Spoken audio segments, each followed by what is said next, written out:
Action. ನೋಡಿ ಇದು ಕೈ ಬೆರಳು ಉಂಗುರದ ಬೆರಳಿಗೆ ಹಾಕ್ಕೊಂಡು ನನ್ನ ಉಂಗುರ ಇದೇ ಬೆರಳಿಗೆ ಹಾಕೋದು. ಓಹೋ. ಈಗ 7 ನದಿಗಳನ್ನ ಪ್ರಾರ್ಥಿಸ್ಕೊಳ್ಳಿ. ಯಾವ್ದ್ಯಾವ್ದು? ನಾನು ಹೇಳ್ತೀನಿ ಪ್ರಾರ್ಥಿಸ್. ಕೈ ಮುಗಿರಿ. ಗಂಗಾ, ಗಂಗಾ, ಕಾವೇರಿ, ಕಾವೇರಿ, ಎಲ್ಲದಿ. ಈಗ ಅನ್ನಕ್ಕೆ ಸ್ವಲ್ಪ ಮೊಸರು ಹಾಕಿ 14 ಉಂಡೆ ಮಾಡಿರಿ. ನದಿಗಳ ಹೆಸರು? ಹಾಂ, ಅದಿರಲಿ ಪರವಾಗಿಲ್ಲ. ಹಾಗೆ ಮಾಡಿ. ಆದರೆ ಮಾಧವ ಅದ್ಯಾಕೆ 14 ಸತಿ? ಹೇಗೆ ಮಾಡಬೇಕೋ ಹಾಗೆ ಮಾಡಬೇಕು. ನನಗೆ ಗೊತ್ತಿಲ್ಲ. ಯಾಕೆ ಕೇಳ್ತಿದ್ದೀನಿ ಅಂದರೆ ನಾನು ಅಂದ್ಕೊಂಡಂಗೆ ಅದು 16 ಇರ್ಬೋದಲ್ಲ.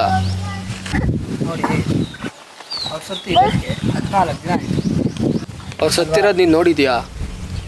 ಹಾಗಾದರೆ ನೀವೇ ಹೇಳಿ ಎಷ್ಟು ದಿನ ಆಯಿತು, ದಿನ ಆಯಿತು ಅಂತ. ಓ, ನೀನು ನನ್ನ ಮೇಲೆ ಹೇಳ್ತಿದ್ಯಾ? ಏನಾದರೂ ಮಾಡ್ಕೊ.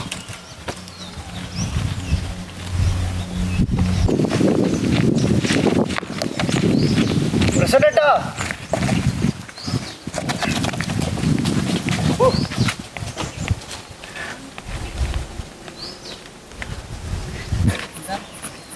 ಯಾಕೋ ಇತ್ತೀಚೆಗೆ ಆಡದಲ್ಲಿ ಫಾರ್ಮ್ ಆಗಿಲ್ಲ. ಏನು ಸುಬ್ಬು, ನಂಗೆ ಹೊಸ ಕೆಲಸ ಸಿಕ್ತು. ಪ್ರತಿ ಸಲ ಮಾಡ್ತಿದ್ಯಲ್ಲ, ರಿಸೈನ್ ಮಾಡಿ ವಾಪಸ್ ಬಾ. ಕೇಳು, ಬೆಂಗಳೂರಲ್ಲ, ನಿಂಗೇನು ಬುದ್ಧಿ ಇಲ್ವಾ? ಇಲ್ಲಿರೋ ಎರ್ನಾಕುಲಮಲ್ಲ ನಿಮ್ಮ ಅಪ್ಪ ಕೆಲಸ ಮಾಡಕ್ಕೆ ಬಿಡಲ್ಲ, ಅಂಥದ್ರಲ್ಲಿ ಬೆಂಗಳೂರಲ್ಲಿ ಬಿಡ್ತಾನೆ, ಅದು ಒಬ್ಬನ್ನೇ. ಅದಕ್ಕೆ ಈ ಸತಿ ನಾವು ಅಪ್ಪನೂ ಜೊತೆ ಕರ್ಕೊಂಡು ಹೋಗ್ಬಿಡೋಣ ಅಂತಿದ್ದೀನಿ. ಹೌದು, ನಿಮ್ಮ ಅಪ್ಪನ ಕರ್ಕೊಂಡು ಹೋಗ್ತೀಯಾ?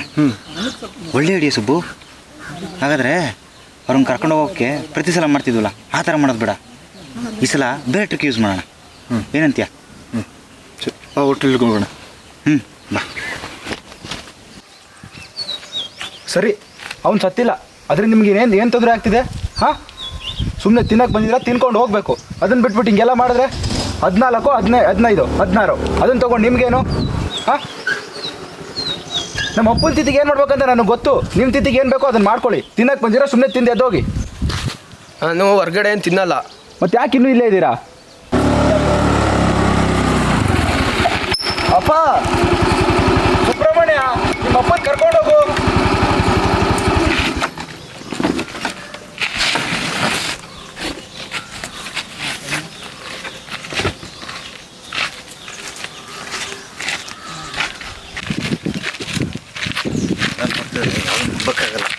ಏನು ನಂಬಕ್ಕಾಗಲ್ಲ. ನಾನು ನಾಯಿ ಅವ್ರ ಅಪ್ಪನ ಕೊಲ್ಲಬೇಕು ಅಂತ ಪ್ಲ್ಯಾನ್ ಮಾಡ್ತಿದ್ದ. ಅದಕ್ಕೇ ಕುಂಜಪ್ಪನ್ನು ಓಡೋಗಿದ್ದಾನೆ. ಅವನೇನು ಇನ್ನು ಸತ್ತಿಲ್ಲ.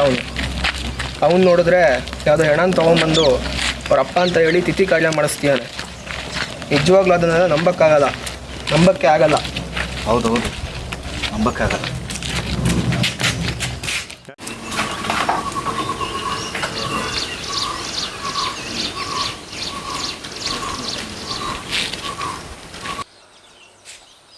ಮಾವ, ನ್ಯೂಸ್ ಪೇಪರ್.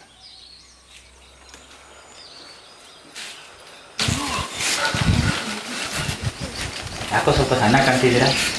ಶುಗರ್ ಏನಾದ್ರು ಕಮ್ಮಿ ಆಗಿದೆ?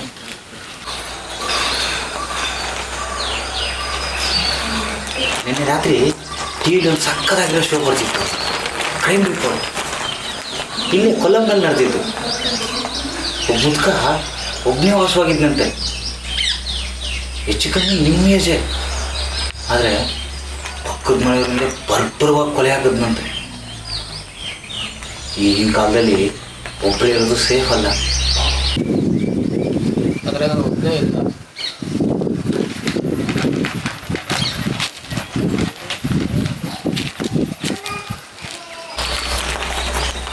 ಮಾವ, ನಿಮ್ಮ ಮಗನಿಗೆ ಕೆಲಸ ಸಿಕ್ಕಿದೆ ಬೆಂಗಳೂರಲ್ಲಿ.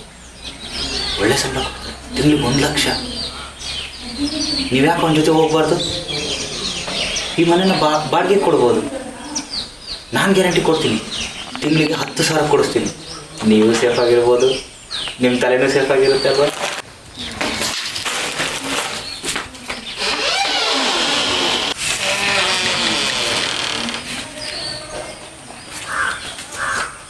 ಪ್ರಸನ್ನಟ